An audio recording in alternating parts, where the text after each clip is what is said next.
Hello. Now, there have been two very big developments when it comes to legal matters and legal decisions.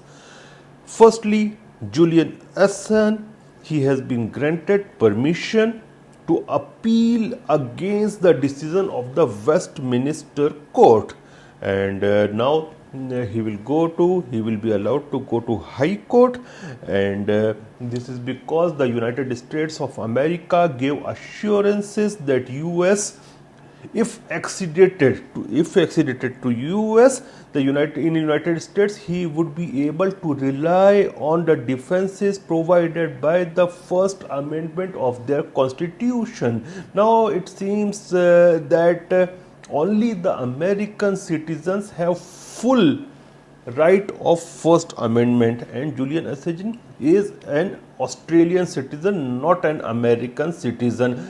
Then the prosecutor of the International Criminal Court have now appealed to the International Criminal Court for indictments of two Israeli big leaders, that is the Prime Minister of Israel Benjamin Netanyahu and the Defense Minister Yair Lapid, and in addition to the Hamas leaders Yahya Sinwar, who is the head of Hamas in Gaza, Ismail Hania, and also, if I'm not wrong, the chief of Al-Qassam Brigade.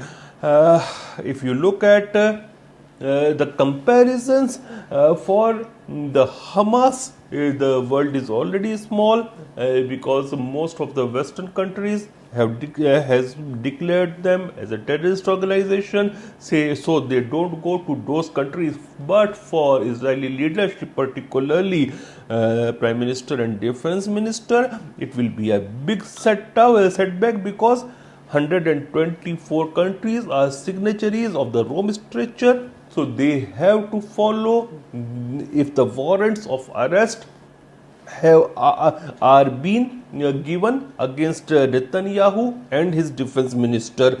Now, if you look at the things what were produced and why the prosecutor is asking for arrest warrant against Benjamin Netanyahu and his defense minister, the charges are the systematic policy of starvation of the civilian population as a method of warfare, which is of course a crime it is a war crime contrary to the Article 8 of the Rome Statute.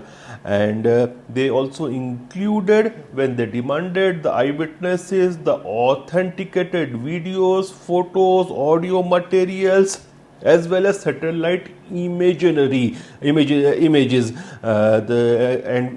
That they showed that Israel has intentionally and systematically deprived the civilian population in all parts of Gaza of objects indispensable for human survival. And this has been done by total siege of Gaza, closing the 3 border crossing points and restricting the transfer of essential supplies of food and medicine, plus cutting off water pipelines from Israel to Gaza, and which is the critical and principal source of clean water for Gaza for a prolonged period starting from 9th of October, and also cutting and hindering electricity supply from at least 8th of October till date. So these all things come under war crimes. Then also killing of people who were in queues waiting for getting humanitarian food supplies, and also killing of people who were the aid workers of international agencies. So these things also come under definitely war crimes under Rome Statute. And as per my reading, very well known British lawyers were also concerned before asking for these warrants by the prosecutor of ICC. As far as Hamas is concerned, the indictment against the Hamas leaders includes crime against humanity, murder, and taking hostages, which is definitely a war crime as per the Rome Statute. If you look at the International Criminal Court, it was not easy for them. And Netanyahu and Gallant, if they are indicted, if the warrants are being given against them, then there is a big possibility that further indictments against more Israeli officials in relation to the genocide case, which was brought by the South Africa and other countries to the International Court of Justice, may come into picture.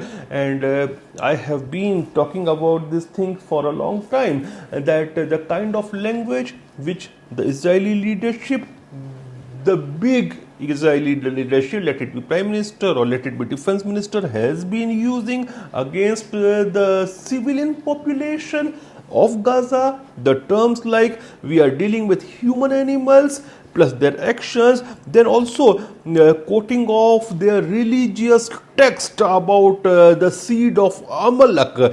And seed of Amalek, wiping out of seed of Amalek is nothing but genocide, wherein the religious text, Torah or the old Bible, says kill their babies, their men, their women, even their sheep, and even their ass.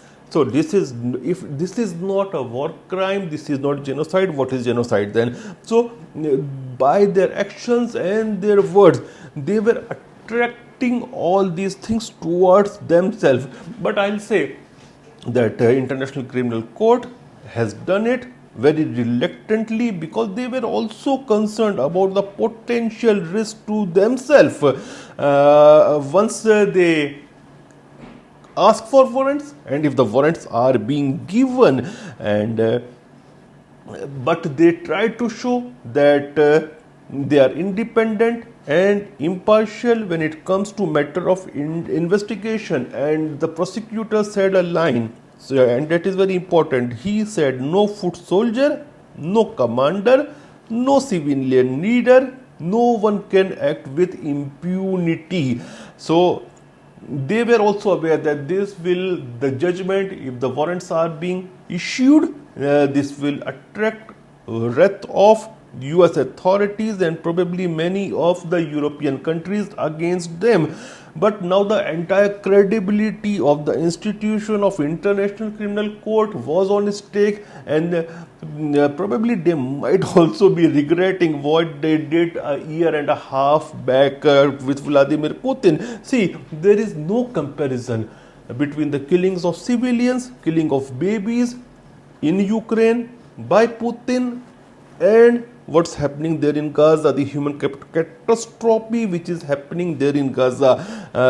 But they issued warrant against Vladimir Putin, and at the time when he had to go to South Africa to attend the BRICS session, and that session was really important because it was the time for BRICS expansion, and that time those warrant was issued against Vladimir Putin, and actually the United States of America welcomed that warrant, even though US is not a signatory to the Rome Statute, and neither Russia nor Ukraine is a signatory. But if you look at this case, a present case, Palestine, state of Palestine is a signatory to the Rome Statute, and the state of Palestine includes both West Bank as well as Gaza. So now this is the place where definitely mandate of court is there, and 124 countries are signatory. But these people, the people in the International Criminal Court, let it be the prosecutor, let it be the judges,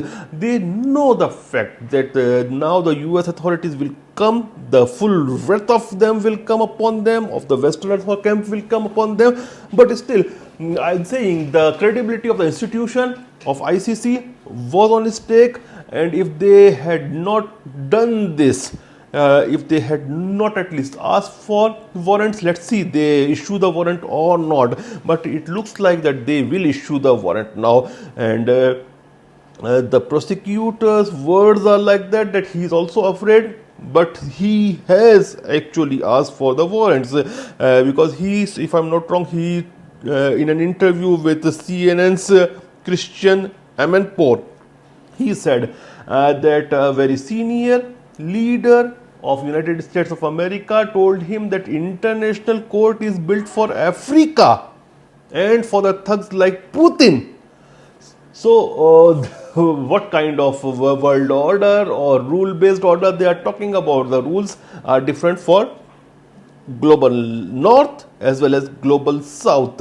And already if you look at the wordings of Joe Biden, Blinken, they have started talking against the ruling, against the demand of warrant by the prosecutor. And Blinken said at a Senate hearing that the Biden administration is ready to work with Congress on a bipartisan basis to impose sanctions in response to ICC prosecutor decision to seek arrest warrant against Israeli leaders. And Israeli Prime Minister, what he said, I'm not concerned over going abroad. The ICC prosecutor should be worried.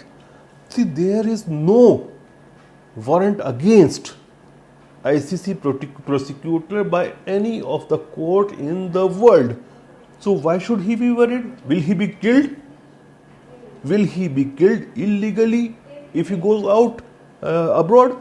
So this is a threat, and this is coming from the head of a state.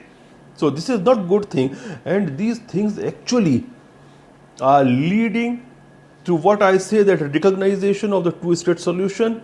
And this war, this may kill another 30, 40, 50,000 civilians or 100,000 civilians, but it will end, mark my words, with the formation of state of Palestine. The two-state solution will be imposed by the world community as the war proceeds, because Ireland is preparing to announce their official recognition of the state of Palestine, and I think by the time you watch this video they may recognize it. And Norway has already officially recognized now the state of Palestine, and it will come into force from May of 28th of May.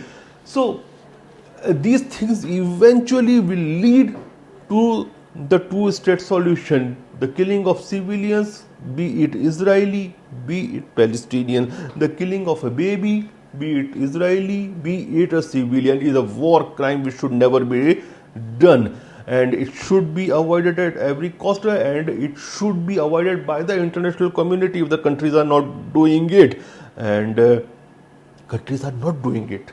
The international community is not doing it. But ultimately, the killing of civilians, the large number of starving people will lead to a two-state solution. We have seen these things everywhere. We have seen this thing post World War II Germany, we have seen these things in Sudan, we have seen these things in Rwanda, we have seen these things in Serbia, Yugoslavia, former Yugoslavia. We have seen these things, the killings of civilians, keeping them hungry, keeping them out of essential things which are requirements of the life, actually results in something which the countries do not want to give them. Finally they get it because of the excesses. And now some more news. If you will talk about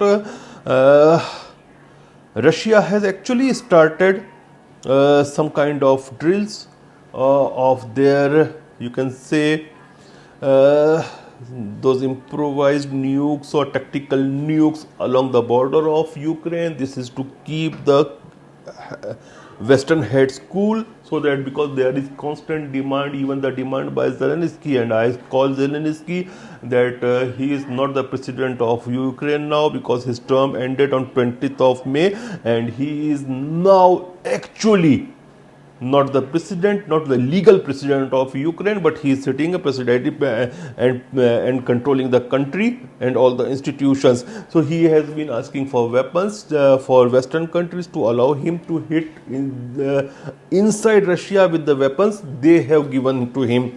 So Russia is doing drill on the border of Ukraine with their tactical nukes.